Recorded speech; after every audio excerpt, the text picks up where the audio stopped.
Hello my dear students, उम्मीद आप लोग सब अच्छे से होंगे। तो आज हम लोग न्यूमेरिकल्स देखने वाले हैं। विद्युत धारा चैप्टर से रिलेटेड जितने भी इंपॉर्टेंट न्यूमेरिकल है सारे न्यूमेरिकल को स्टेप बाय स्टेप हम लोग देखने वाले हैं।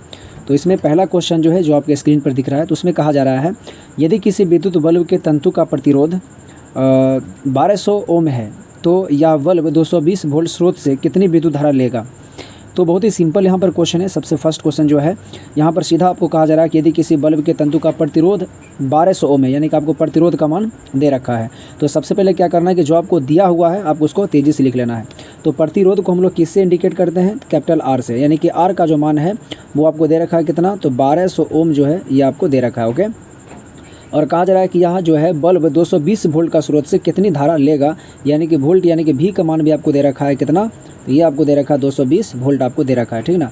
अब यहाँ से आपको कहा जा रहा है कि कितना विद्युत धारा लेगा, यानी कि आई का मान आपसे पूछ रहा है क्या होगा। तो बहुत ही सिंपल है, हम लोग को मालूम है कि यहाँ से एक फार्मूला होता है, ठीक ना, जिस फार्मूला को क्या कहा जाता है, तो आई बराबर आपका होता है V बटे आर होता है। ओके, तो यहाँ से V का जो मान है वो दिया हुआ आपको 220 वोल्ट और आपका R का जो मान है वो कितना दिया हुआ है 1200। तो जब यहाँ से इसको कट करोगे तो 0 0 कट जाएगा, 2 से ये भी कट रहा है, 11 से ये कट जाएगा, 2 से ये कट जाएगा, 60 आ जाएगा। और जब इसको आप भाग दोगे ना तो फाइनली भाग देने के बाद जिसका मान आएगा वो आपका आ जाएगा दोस्तों 0, वो आपका आ जाएगा 0.18 आ जाएगा। ओके, अब यहाँ पर विद्युत धारा का मान हम निकाल रहे हैं, तो विद्युत धारा का ऐसे मात्रक आपका क्या होता है, एम्पियर होता है। तो ये क्या होगा, ये आपका आंसर हो जाएगा। तो बहुत ही ईजी तरीका से निकाल सकते हो। तो बी नंबर में कहा जा रहा है कि यदि किसी विद्युत हीटर की कुंडली का प्रतिरोध, अब यहाँ पर जो है वो था विद्युत बल्ब के तंतु, और यहाँ पर किसके बारे में बात कर रहा है कि विद्युत हीटर की कुंडली का प्रतिरोध कर रहा है कि 100 ओम है, तो यह विद्युत हीटर 220 वोल्ट के स्रोत से कितना धारा लेगा। यहाँ भी आपसे जो है विद्युत धारा का ही मान पूछा जा रहा है। यहाँ पर आपका प्रतिरोध 100 ओम दे दिया गया है और वोल्टेज 220 वोल्टेज दे दिया गया है। तो यहाँ भी आप लिख सकते हो, यानी कि आर का जो मान है ये आपका दे दिया है 100 ओम। ओके, और वोल्टेज का जो मान है यहाँ पर भी आपका 220 वोल्टेज ही है। ओके, अब आपसे पूछ रहा है यहाँ पर आई का मान क्या होगा, तो आई बराबर फिर से वही फॉर्मूला लिखेंगे, आई बराबर क्या होता है V बटे आर। आपका V का मान कितना दे रखा है, तो 220 वोल्ट दे रखा है, और R का मान कितना दे रखा है, तो 100। ओके, तो यहाँ से 0 0 कट जाएगा और एक नीचे में 10 है। ओके, तो 1 0 का मतलब एक अंक के बाद दशमलव, तो इसको हम लिख सकते हैं 2.2। और यहाँ पर विद्युत धारा निकालने का रहा तो यहाँ भी क्या हो जाएगा, एम्पियर ही हो जाएगा, यानी कि ए। तो एक आपका आंसर हो जाएगा इतना और एक हो जाएगा 2.2 एम्पियर। ओके, तो ये क्वेश्चन बहुत ही आसान था, बस आपको फॉर्मूला पर सेट करना था, बिल्कुल इजी तरीके से आप निकाल सकते थे। तो अब अगला क्वेश्चन हम लोग देखते हैं, अगला क्वेश्चन जो है क्या है। ओके, तो प्यारे बच्चों अब सेकेंड क्वेश्चन हम लोग देखने वाले हैं। तो सेकेंड क्वेश्चन में कहा जा रहा है कि जब कोई विद्युत हीटर विद्युत स्रोत से 4 एम्पियर विद्युत धारा लेता है तब उसके टर्मिनल के बीच जो है विभवांतर का वोल्टेज जो है 60 वोल्टेज होता है, यानी 60 वोल्ट होता है। ओके, ठीक ना। तो अब कह रहा है कि उस समय विद्युत हीटर कितना विद्युत धारा लेगा, ठीक ना, जब विभवांतर 120 वोल्ट बढ़ा दिया जाए, ठीक ना। तो यहाँ से आपका सीधा सवाल कर रहा है कि पहले विद्युत हीटर का वोल्टेज 60 वोल्ट था। ओके, लेकिन जब उसी विद्युत हीटर का वोल्टेज जब बढ़ा करके 120 कर दिया जाता है तब इसका जो है कितना ये विद्युत धारा लेगा। ओके, यानी बहुत ही सिंपल क्वेश्चन पूछ रहा है। अब सिंपल आपको ये सोचना है प्यारे बच्चों कि विद्युत धारा का मान निकालने के लिए आपको 2 चीज़ चाहिए, यानी कि अभी जस्ट फॉर्मूला हम लोग देखे थे कि विद्युत धारा यदि आपको निकालना है, आई का मान निकालना है, तो आपका क्या होता है, V बटे आर होता है। अब यहाँ पर क्या है कि आपको जो है वोल्टेज का मान तो दे रखा है कि 60 वोल्टेज से 120 वोल्टेज बढ़ा दिया गया है, तब ये विद्युत धारा कितना लेगा। ओके, तो वोल्टेज तो आपको आर का मान दे रखा है, यहाँ पर जो है V का मान आपको दे रखा है, यानी कि V का मान आपको दे दिया क्वेश्चन में ही, और कितना दे दिया है, तो ये दे दिया है 120 वोल्ट, ठीक ना, ये दे रखा है। अब आपसे पूछ रहा है आई का मान क्या होगा, यहाँ पर आई का मान पूछ रहा है वाट। तो सबसे पहले जो है आई का मान निकालने के लिए आपको एक तो V का मान चाहिए और दूसरा आर का मान चाहिए। अब यहाँ पर V तो दे दिया है लेकिन R नहीं दिया है, तो R कहाँ से निकलेगा, पीछे वाला प्रश्न से निकलेगा। तो पीछे वाला जो प्रश्न है उसमें क्या कह रहा है कि वह विद्युत हीटर से में वही है, और वहाँ पर जब 4 एम्पियर विद्युत धारा जब लिया गया तो तब टर्मिनल के बीच जो है विभवांतर कितना था, 60 विभव था। तो यहाँ से हमको इसका प्रतिरोध का तो मान निकल जाएगा ना कि इस विद्युत हीटर का प्रतिरोध की क्षमता क्या है। तो यहाँ से हम प्रतिरोध निकाल सकते हैं। तो सिंपल यहाँ पर सोचना है कि यहाँ पर आई बराबर जो होता है V बटे आर, तो यहाँ से क्या आई का मान जो है 4 एम्पियर दिया हुआ है तो हम लिख लेंगे 4, और यहाँ से V का मान आपको 60 दे रखा है तो V का मान हम लोग ले लेंगे 60, और यहाँ से आपका प्रतिरोध का मान आसानी से निकल जाएगा। जब प्रतिरोध का मान निकालना है तो R को जब इधर लाएंगे तो हो जाएगा 4R हो जाएगा, ठीक ना। अब 4 को जब इस तरह भेजेंगे तो क्या होगा, तो यहाँ से आप R का मान निकाल सकते हो कितना, 60 बटे आपका हो जाएगा 4। और जब इसको 4 से काटोगे तो दोस्तों माय डियर स्टूडेंट्स। तो यहाँ पर 4 से जब काटोगे तो काटने के बाद यहाँ पर ये 15 बार में क्या होगा, कट जाएगा। तो यानी कि यहाँ से R का जो मान आ गया वो कितना आ गया, 15 ओम आ जाएगा। ओके, अब यहाँ से पता चल गया कि ये विद्युत हीटर जो है इसका प्रतिरोध की क्षमता कितना है, तो 15 ओम है। ओके, अब यहाँ पर वोल्टेज हमको जो है 60 से कर दिया गया था, 120 वोल्ट कर दिया गया था। तब आपसे पूछा जा रहा था इसका कि विद्युत धारा ये कितना लेगा। तो अब यहाँ से क्या हो गया, अब आपके लिए सिंपल हो गया। आपको I का मान निकालना है, तो I बराबर होता क्या है, तो I बराबर होता है V/R। अब V का मान आपको दे रखा है कितना, तो 120 भी वोल्टेज आपको दे रखा है, और R का मान निकल गया कितना, 15। अब यहाँ से बिल्कुल ईजी तरीके से आप काट सकते हो। तो यहाँ से जो है सीधे होता है 15 8 120, तो यहाँ पर सीधे 8 बार में कट रहा है, यानी हो जाएगा ये 8 एम्पियर। ओके, कितना हो जाएगा, 8 एम्पियर। तो बिल्कुल इजी तरीके से आप निकाल सकते हो, बस क्वेश्चन को बढ़िया से समझने की ज़रूरत है और आपको फॉर्मूला अच्छे से याद होना चाहिए। तो उम्मीद है आपको न्यूमेरिकल समझने में न्यूमेरिकल बहुत अच्छे से समझ में आ रहा होगा। तो यदि आपको ठीक ठाक लग रहा है तो वीडियो को लाइक ज़रूर कर दे, और अभी तक चैनल को सब्सक्राइब नहीं किया हो तो चैनल को सब्सक्राइब जरूर कर दे, ठीक ना। तो फिर अगले क्वेश्चन देखते हैं क्या है। तो अगले प्रश्न हम लोग देखते हैं क्या। ओके, तो आपका नेक्स्ट जो प्रश्न है वो आपके स्क्रीन पर है। तो उस पर लिखा हुआ है प्रश्न में, दिए गए पदार्थ की किसी L लंबाई तथा A जो है मोटाई के तार का प्रतिरोध 4 ओम दिया गया है। ठीक, अब कह रहा है कि इसी पदार्थ के किसी अन्य तार का प्रतिरोध क्या होगा जिसकी लंबाई जो है वो L/2 हो जाए और मोटाई जो है 2 एम्पियर हो जाए। तो यहाँ पर आपसे सिंपल प्रश्न कर रहा है। यहाँ पर समझना है आपको कि सबसे पहले जो आपको दिया हुआ है वो ये कह रहा है कि दिए गए पदार्थ की किसी L लंबाई का तार है और उसकी मोटाई जो है वो A मोटाई है। ओके, तब कह रहा है कि तार का प्रतिरोध जो है वो कितना था, 4 ओम था। तो सबसे पहले यहाँ पर हम लोग देख लेते हैं कि प्रतिरोध का जो आपका फॉर्मूला होता है वो R बराबर होता है, आपका फॉर्मूला वो हो जाता है रो इंटू, ठीक ना, रो इंटू लंबाई बटे आपका क्या हो जाता है, एरिया यानी कि क्षेत्रफल। तो ये आपका क्या होता है, ये आपका होता है प्रतिरोध का फॉर्मूला कि प्रतिरोध बराबर इसको रो पढ़ा जाता है, तो रो इंटू L बटे क्या हो जाता है, एरिया। L होता है तार की लंबाई, एरिया होता है तार का अनुप्रस्थ काट का क्षेत्रफल। ओके, अब यहाँ से जो है इसी का जो है मान आपको कितना दे रखा है, इसी का मान आपको दे रखा है। अब यहाँ पर करा 4 ओम, यानी प्रतिरोध का मान दे दिया 4 ओम, यानी इसी का मान आपको दे रखा है कितना, 4 ओम। ये आपको पहले प्रश्न में दे दिया गया, ठीक ना, क्योंकि प्रश्न के अनुसार ही कहा जा रहा है कि दिए गए पदार्थ की किसी L लंबाई तथा A मोटाई के तार का प्रतिरोध जो है आपका 4 ओम दे रखा है। तो प्रतिरोध बराबर होता क्या है, तो रो इंटू L बटे A होता है। L है तार की लंबाई, A है तार का क्षेत्रफल। ओके, अनुप्रस्थ काट का क्षेत्रफल, और यही जो है क्या कहलाता है, प्रतिरोध। अब इसी का मान आपको कितना दे रखा है, 4 ओम दे रखा है। अब कह रहा है कि इसी पदार्थ के किसी अन्य तार का, यानी पदार्थ यही है और कोई दूसरा तार है, लेकिन तार मतलब यही है, समझ रहे हो ना, मतलब कोई दूसरा तार है। अब कह रहा है कि उस तार का प्रतिरोध क्या होगा, यानी कि R का मान पूछ रहा है क्या होगा, जिसकी लंबाई जो है आधा कर दिया जाए और मोटाई दुगुना कर दिया जाए। समझ रहे हो, यानी कि फॉर्मूला यही होगा, तार भी यही है, बस उसका प्रतिरोध पूछ रहा है, उस तार का प्रतिरोध पूछ रहा है जिस तार की लंबाई को आधा कर दिया जाए और मोटाई को दुगुना कर दिया जाए। तो सिंपल सोचिए कि ये आपका R1 था, प्रतिरोध पहला था, और आपको निकालने का रहा R2 का मान क्या होगा, ठीक ना। तो R2 का मान क्या होगा, तो यहाँ पर क्या होगा, फॉर्मूला के अनुसार रो इंटू, अब क्या होता है L बटे A। अब कह रहा है लंबाई को आधा कर दिया जाता है, तो लंबाई क्या हो जाएगा आपका L/2 हो जाएगा लंबाई, ठीक ना। और क्षेत्रफल को कह रहा है दोगुना कर दिया जाए, तो आपको क्षेत्रफल को क्या करना है, दोगुना कर देना है। तो अब पूछ रहा है कि प्रतिरोध R2 का मान क्या होगा।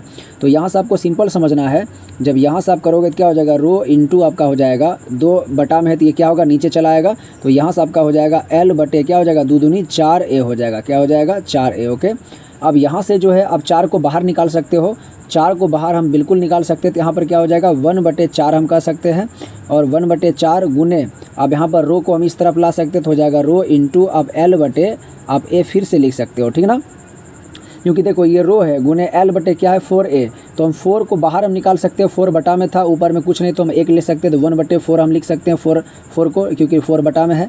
अब यहाँ पर क्या था, रो इंटू L बटे A, यही था ना, तो रो इंटू L बटे A। तो ये जो होता है ना, ये जो आपका यहाँ पर लिखा हुआ है रो इंटू L बटे A, इसी को तो प्रतिरोध कहा जाता है, और यही आपका क्या है, R1 का मान है कि नहीं, क्योंकि R1 बराबर क्या है, रो इंटू L बटे A। तो इसका मतलब है कि R2 का जो मान आपका होगा वो 1/4 तो है ही, 1/4 तो लेना ही है। लेकिन चला यहाँ पर आप ध्यान दीजिएगा, प्यारे बच्चों यहाँ पर आपको ध्यान देने की बात यह है कि रो इंटू एल बटे ए जो है हम इसको क्या लिख सकते हैं, तो हम इसको R1 लिख सकते हैं क्योंकि R1 का ही मान ये है। ओके, तो यहाँ पर जो हम क्या लिख सकते हैं इसको R1। अब R1 का मान कितना है, 4 ओम है, ये आपको पहले ही दे दिया था प्रश्न में ही।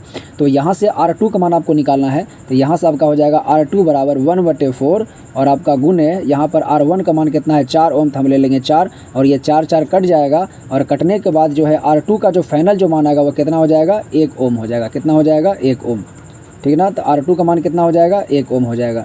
तो इस प्रकार आप बिल्कुल आसानी से आप निकाल सकते हो। ओके, तो देखते हैं अगले प्रश्न को, आप देखते हैं। तो प्यारे बच्चों अब हम लोग अगला क्वेश्चन देख लेते हैं। तो बहुत अच्छा प्रश्न है जो आपके स्क्रीन पर दिख रहा है, ये बहुत बढ़िया प्रश्न है, थोड़ा सा आपको समझना होगा बढ़िया से यहाँ पर। तो आपको कहा जा रहा है कि किसी धातु के 1 मीटर लंबे तार का 20 डिग्री सेल्सियस तापमान पर विद्युत प्रतिरोध जो है वो 26 ओम है। ओके, देखो क्वेश्चन देखने में बड़ा भले ही लगे, लेकिन आपको याद रखना है आपके लिए जो ज़रूरी है सिर्फ आपको उसी पर फोकस करना है और उसी को आपको उठाना है, सारी चीज़ को आपको नहीं देखना है। आपको यहाँ पर क्या दिया हुआ है, किसी धातु के 1 मीटर लंबे तार। अब तार कितना है, 1 मीटर लंबा है। तो सबसे पहले आपको क्या करना है, यहाँ पर आपको लंबाई दे रखा है कितना, 1 मीटर। तो आपको सबसे पहले 1 मीटर लिख लेना, लंबाई, आपको लंबाई दे दिया। ओके, अब दूसरी बात यहाँ पर क्या करा है कि 20 डिग्री सेल्सियस तापमान, तो हमको इससे कोई लेना देना नहीं है क्योंकि यहाँ फॉर्मूला में इसका कहीं भी कोई जिक्र नहीं होता है, ठीक ना। अब आगे हम लोग बढ़ेंगे तो कह रहा है प्रतिरोध जो है 26 ओम, यानी कि प्रतिरोध का मान दे दिया है, मतलब आपको आर का मान आपको दे दिया है, ठीक ना। यही चीज़ जो आपके लिए ज़रूरी है उसी को लिखना है। तो आर का मान कितना दे दिया है, तो ये आपको दे दिया है 26 ओम, यानी कि आर का मान आपको दे दिया है। अब आगे हम लोग पढ़ेंगे, कह रहा यदि तार का व्यास यानी कि उसकी मोटाई दे दिया। ओके, आपको मालूम है अनुप्रस्थ काट का क्षेत्रफल जो आपका होता है, तो वही करा यदि तार का व्यास जो है वो 0.3 mm दे दिया है।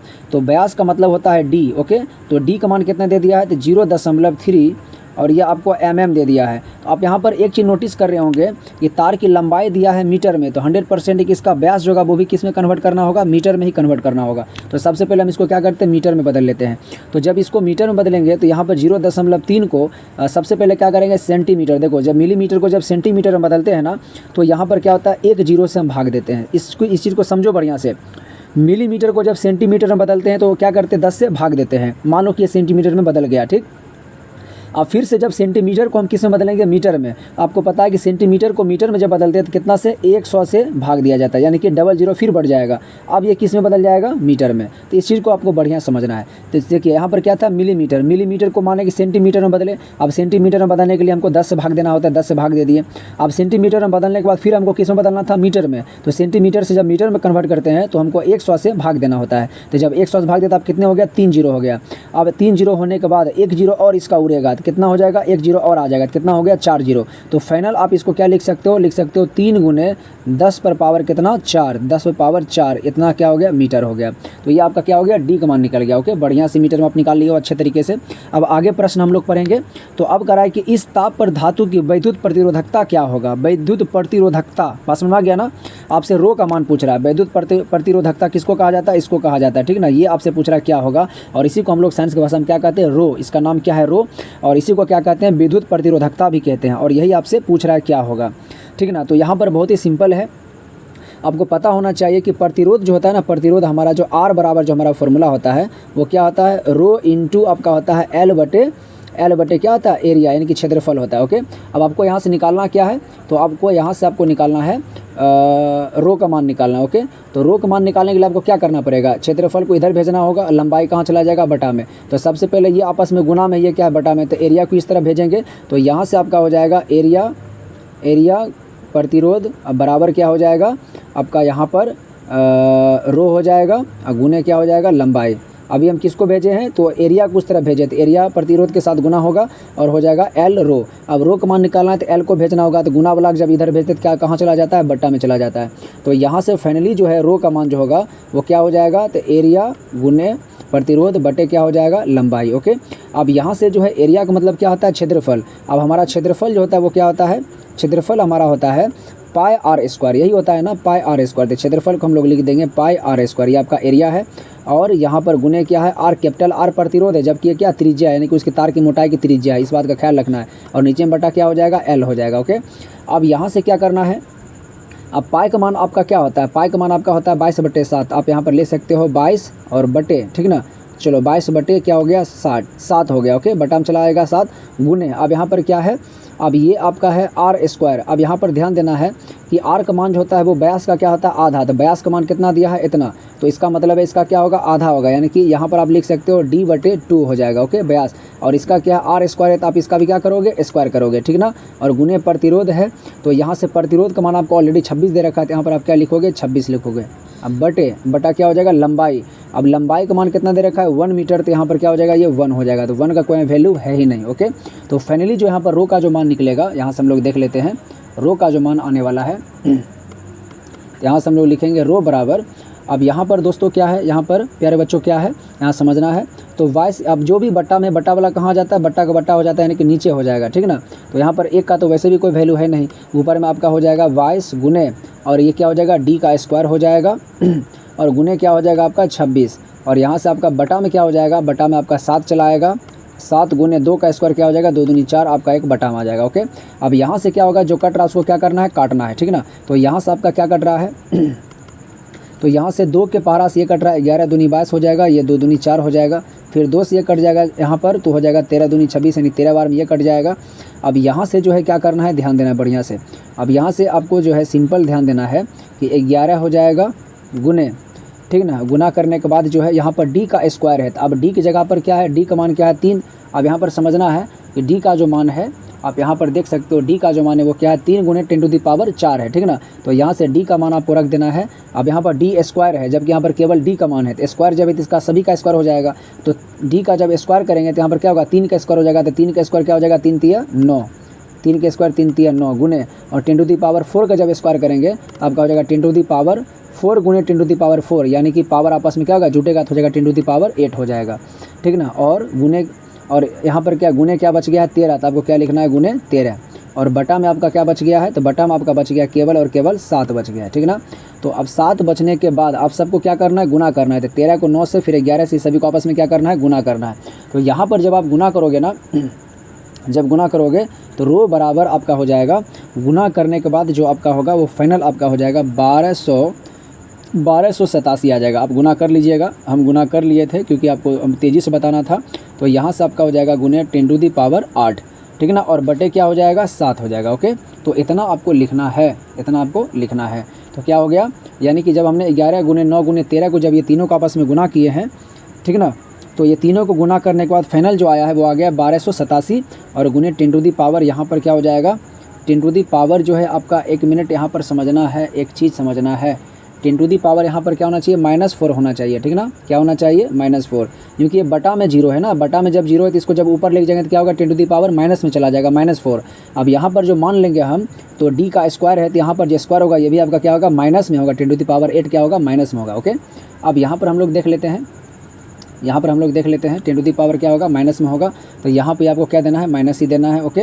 अब यहाँ से जो फाइनल जो हमारा आंसर आ रहा है, 7 से क्या करेंगे, हम भाग देंगे। तो जब 7 से आप भाग दोगे ना, 7 से भाग दोगे इसको, तो 7 से भाग देने के बाद आपका आंसर जो आ रहा है वो कट करके आ रहा है 184। कितना आ रहा है, 184 गुने 10⁻, आपका कितना हो जाएगा, -8, ओके। और ये रो का मान है, तो यही आपका क्या हो जाएगा, रो का मान निकल जाएगा।